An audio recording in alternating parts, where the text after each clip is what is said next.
I'm going to take you through the master session of a track called Connect to You by an artist named Kenny Jade, and I'll play a little bit of the final result for you. Got a whole lot of love. Pray for all of our healing.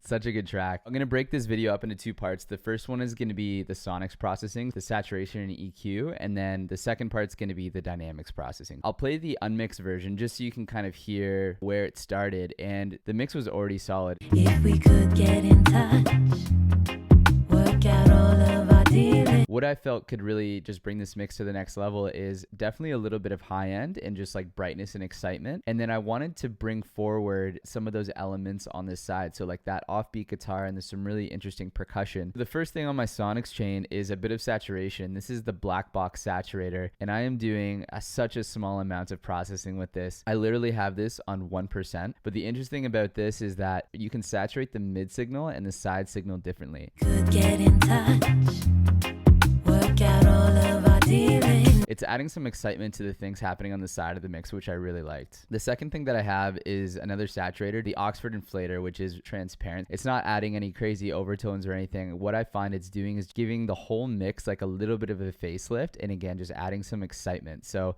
I'll A/B that for you as well. If we could get in touch, work out all of our dealing.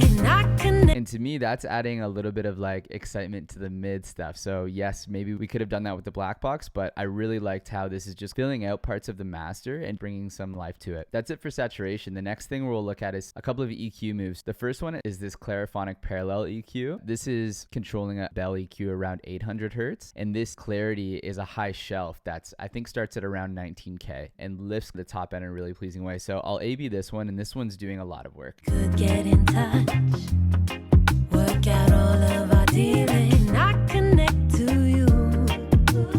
It almost gives the effect of like taking a blanket off the speakers or something, and I really liked what that was doing to the high end. The next thing that I have on here is a Pultec EQ. Again, nothing drastic. I'm adding about a dB at 60 hertz, and then I'm attenuating as well, which is just kind of notching out some of the low mid information. So I'll A/B this one. If we could get in touch, work out all of our dealing. I connect. It's adding some nice like warmth and body to that low end, but not making it overbearing. The last thing that I have is more surgical EQ. So I have a little bit more of a boost in the sub range. I'm just taking out some more of the low mid stuff, about 1.3 decibels at 180 hertz. I just felt that there was a little bit of a build up in that area, and so I'll solo it so you can hear what it's taking out.